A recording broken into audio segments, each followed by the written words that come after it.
আসসালামু আলাইকুম। সৌরবিদ্যুৎ কারেন্টের বিকল্পর পক্ষ থেকে সকলকে স্বাগতম।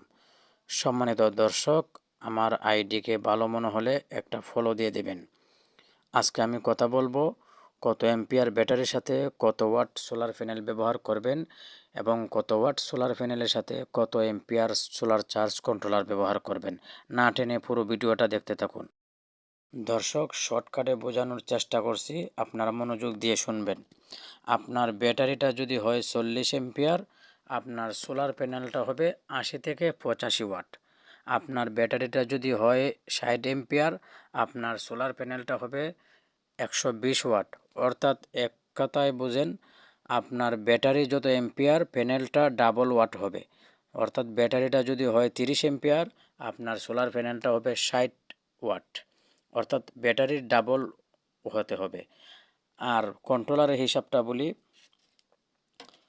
আপনার ব্যাটারি থেকে সোলার প্যানেলটা ডাবল ওয়াট হতে হবে, এক কথায় শেষ।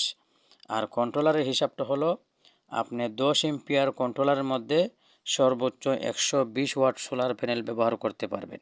এটার সহজ হিসাব হলো, আপনি 120 ওয়াট প্যানেল প্রতি 12 ওয়াটে 1 এম্পিয়ার, তাহলে 10-12 120 ওয়াট।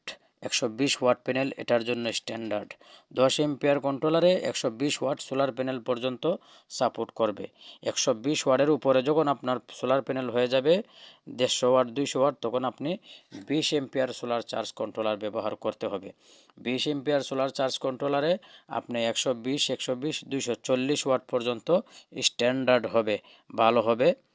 এভাবে আপনারা হিসাব করে যত ওয়াট প্যানেল হবে, যত এম্পিয়ার ব্যাটারি হবে তার ডাবল প্যানেল হবে, আর প্রতি 10 এম্পিয়ারে 120 ওয়াট সোলার প্যানেল পর্যন্ত সাপোর্ট করবে। আসসালামু আলাইকুম।